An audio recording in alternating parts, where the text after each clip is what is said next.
दुनिया भर में कृष्ण भक्ति से जुड़ने वाली संस्था है इस्कॉन। आपने सुना होगा ना, इस्कॉन के टेंपल में जा रहे हैं।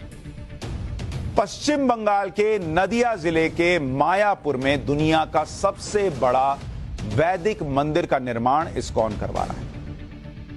करीब 28 लाख वर्ग मीटर में फैला यह मंदिर परिसर दुनिया का सबसे बड़ा मंदिर है।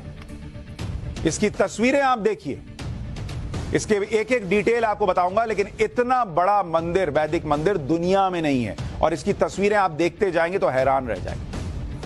अब तक सबसे बड़े मंदिर के रूप में कंबोडिया के अंकोर वाट को जाना जाता है, जो करीब 16 लाख वर्ग मीटर में फैला हुआ है।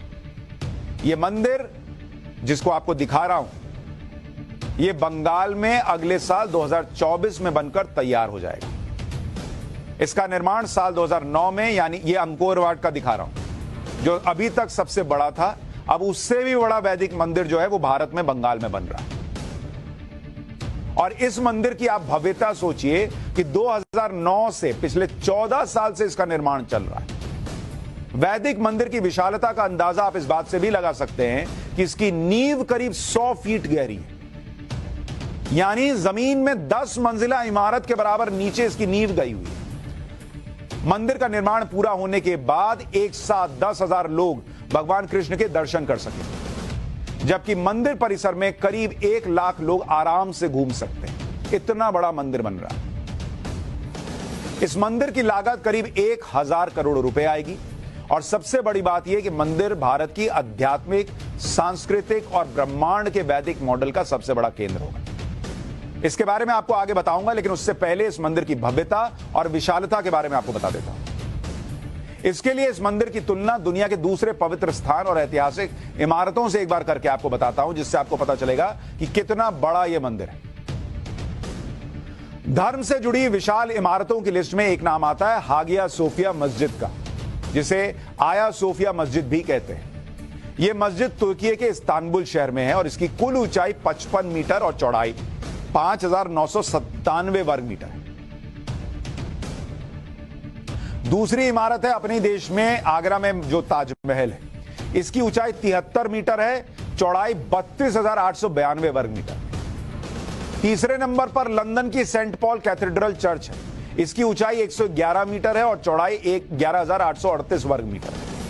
और अब आपको वो वैदिक मंदिर दिखा रहा हूं जो बंगाल में बन रहा है। इसकी कुल ऊंचाई 113 मीटर और चौड़ाई 65,032 वर्ग मीटर में फैला है।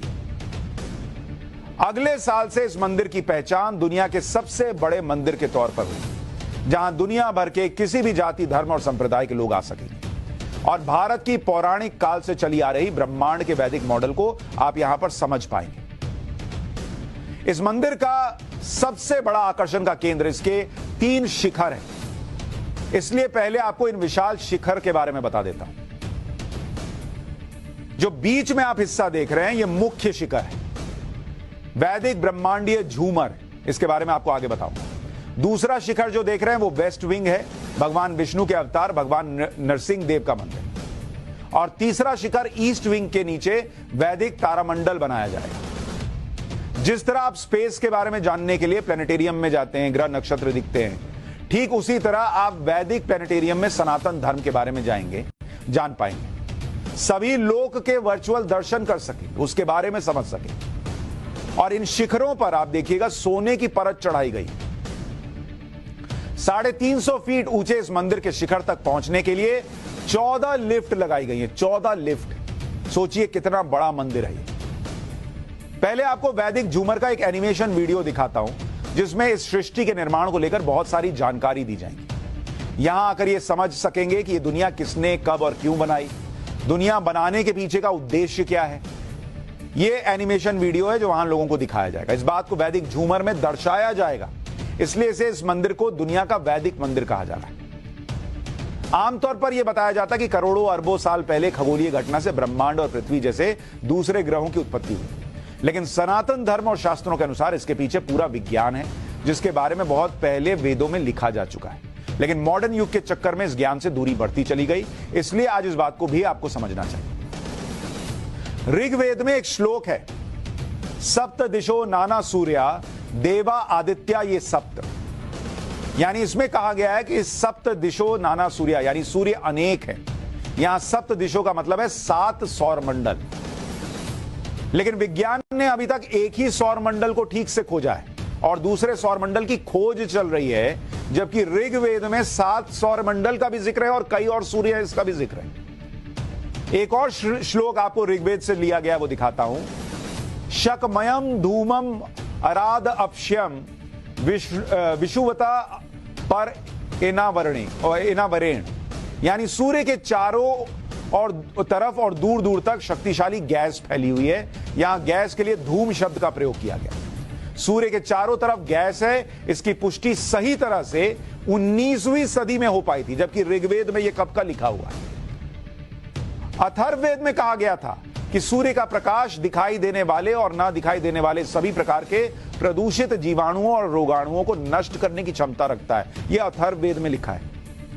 ये सारी बातें आज से 3200 साल पहले ही कह दी गई थी और इस पर दुनिया भर के वैज्ञानिक रिसर्च कर रहे हैं। यानी जो बातें हम आज विज्ञान से समझ रहे हैं, उनके प्रमाण हजारों साल पहले हमारे ऋषि मुनि और विद्वान दे चुके, लिख के चले गए।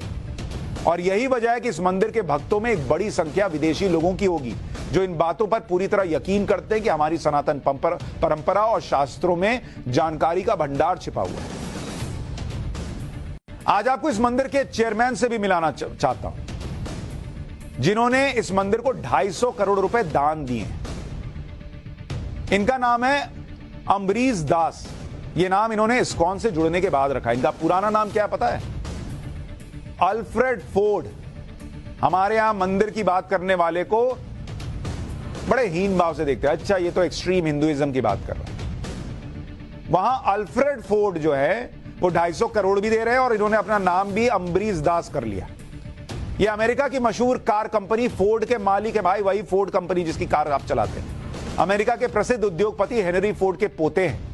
1975 में अल्फ्रेड इस्कॉन से जुड़े और इस्कॉन के संस्थापक प्रभुपद के साथ भारत आ गए। भारत आने के बाद इन्होंने हिंदू धर्म अपनाया और फिर अल्फ्रेड से अम्बरीश बन गए। अल्फ्रेड तमाम ऐशो आराम को छोड़कर कृष्ण भक्ति के साथ भारत की सनातन परंपरा के बारे में सीख रहे हैं, प्रचार कर रहे हैं। इस मंदिर के निर्माण में अम्बरीश दास की बहुत बड़ी भूमिका है। लेकिन हमारे यहां कोई अगर हिंदू धर्म की बात करे, आजकल तो जो हिंदुत्व है उसको तो टेररिज्म से भी जोड़ने का प्रचलन चल रहा है। लेकिन यहां बड़े बड़े विदेशी आकर हिंदू धर्म को अपना रहे हैं और इतना बड़ा बड़ा मंदिर बन रहा है।